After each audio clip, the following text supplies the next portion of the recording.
Кэтрин всегда дорожила своими летними визитами в деревню к своей бабушке. Однако в этом году ее ждало нечто экстраординарное. Когда она вышла из машины и подошла к дому своей бабушки, она заметила маленького серого щенка, который возбужденно вилял хвостом. Глаза Кэтрин расширились от удивления. «Бабушка, кто эта прелестная малышка?» — спросила Кэтрин, опускаясь на колени, чтобы погладить крошечного щенка. Бабушка тепло улыбнулась. «Моя дорогая Кэтрин, я нашла этого маленького серого комочка около леса. Он был совсем один. Я не могла оставить его там, поэтому принесла его домой».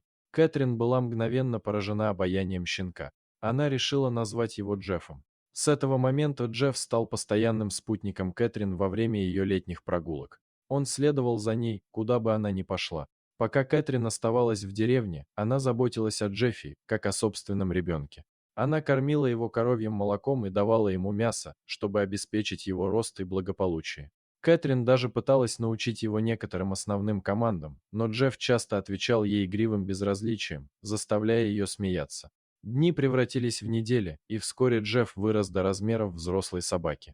Его когда-то маленькие невинные глаза теперь светились разумом, а клыки стали заметно острее. Кэтрин пора было возвращаться домой. Она села в автобус, который должен был отвезти ее обратно в шумный город. Однако у судьбы были другие планы.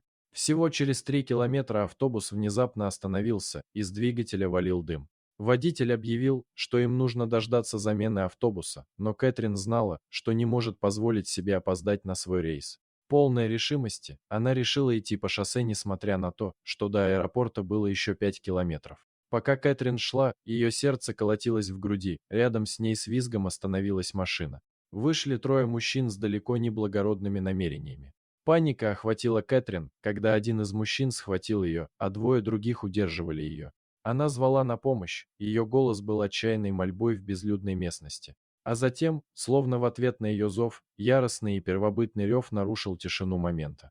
К ее изумлению, из тени появился волк, его пронзительные глаза остановились на мужчинах. Волк бросился на первого нападавшего, вонзив зубы ему в руку.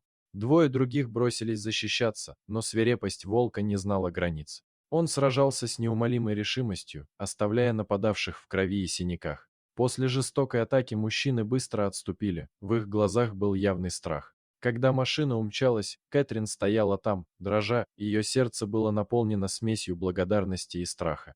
Именно тогда она заметила волка, хромающего к ней, его серый мех был перепачкан грязью и кровью. Когда волк приблизился, глаза Кэтрин расширились от удивления. Это был Джефф, ее верный спутник. Вот так волк отблагодарил девушку за ее ласку и доброту. Дорогие зрители, если вам понравилось это видео, то ставьте лайк и подписывайтесь на наш канал. До свидания.